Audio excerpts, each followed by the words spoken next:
What's going on, dudes? It's your boy Andy Matrix. I got an interesting story for you guys because if you're into anime, then most likely you know about webtoons, right? It's just kind of it comes with the package somewhat. Like a lot of people that do know about anime are also like webtoon consumers.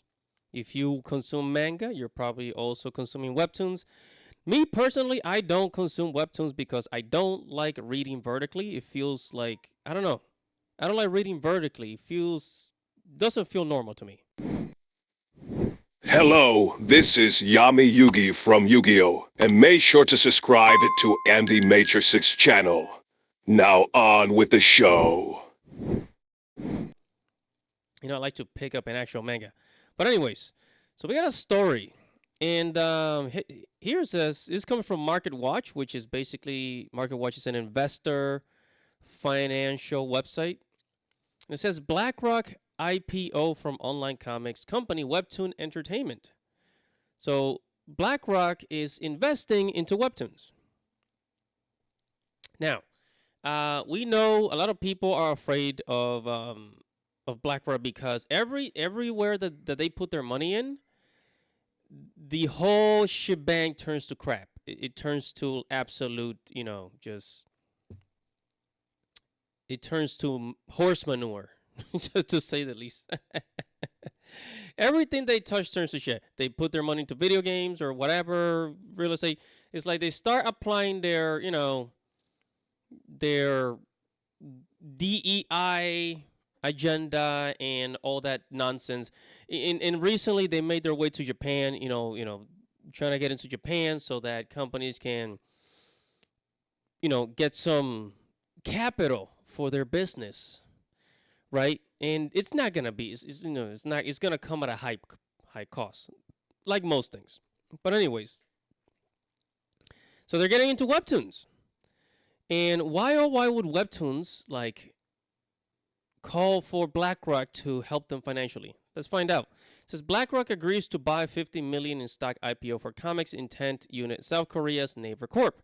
Naver Corp is the organization that owns webtoons. It says Webtoon Entertainment is seeking a market valuation about 2.5 billion as the online comics unit of South Korea's internet and search company Naver Corp prepares its initial public offering. Webtoon plans to offer 15 million shares at an estimate price range of 18 to 21 a share in its upcoming IPO.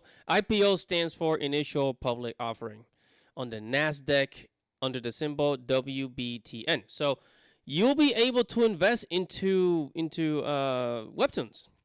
So if you want to buy some stock, here's the chance. Maybe you'll make some money. And then it says at the midpoint of range, the IPO will raise 292 million with underwriters, Goldman Sachs, Morgan Stanley, and J.P. Morgan in Evercore. So a lot of American investors are trying to get into this. And I think, because I've never heard much about like these companies getting into, like in the anime business. Now they are. And Webtoons is part of like the anime community, whether you like to believe it or not, right? But now they're doing it because anime is growing so much. Anime is going to be a $60 billion industry pretty soon. So they're saying, well, let's see if we can get into Webtoons. And let's see what else. It says, and down here it says Webtoon reported net income 6.2 million on revenue, 326 million in 3 months ended March 31 in the year period. So I guess in this year, 2024, Webtoon reported a net loss of $18 million on revenue 310 million. So they've been losing money. So it says here, compared to a loss of 100, so they lost over $132 million. So Webtoon has been losing money. And the problem with Webtoons is that they don't have enough money to pay everybody. I think that's the main problem. They don't have enough money to just pay everybody out there, you know? So they're looking for investors so that they can grow. And right now, I think how many visitors does Webtoon have? Let's find out. So here on similarweb.com is an analytical website that shows you like the traffic rankings and everything of websites, and it tells you quite a bit about the company. So Webtoon started in 2004, and then it has an annual revenue of 100 and 200 million dollars. And how many visitors do they get? That's what I'm trying to find out. Oh yeah, so they get about 38 million visitors. Now, 38 million visitors per month, right? That's not a lot of people for an app. I'm talking about for an app because it does originate from Korea, but it's also in America. And for Webtoons to only have a consumer base of 38 million, I that's not a lot of people.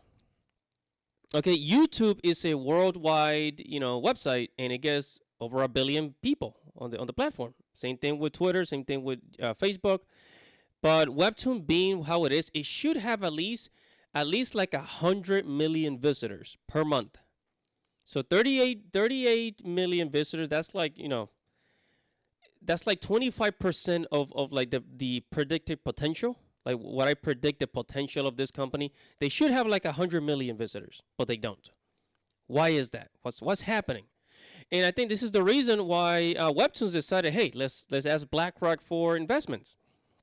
So if the company grows, the revenue is gonna grow, and not only is the revenue gonna grow, but their user base is gonna grow. Like I said, they should at least have 100 million visitors per month, and that will lead the company to make even more money, right? And most of that money comes from advertisements because they don't have enough money to pay creators. So that's why they've been doing all this nonsense, pulling all these tricks to not have to pay creators. So if Webtoon does grow, eventually I believe they'll be able to pay more people, more artists on the platform. But at the expense of what exactly? Because this is BlackRock we're talking about. So what's gonna happen in the future is that I do see people getting kicked out of Webtoons in the future. I do see people getting kicked out of Webtoons, and I do see a certain type of genre in Webtoons getting more popular than most. That's what I see. So it's very interesting. I'm just saying, it's very interesting. And again, BlackRock is also in Japan. Let's see what happens there. I predict within the next 3 to 5 years, we're gonna hear more about this nonsense. Probably more the same thing that's happening in the West. Probably gonna start happening in the East with South Korea and in Japan, since BlackRock is investing in them. You got to remember, BlackRock got their money in Disney.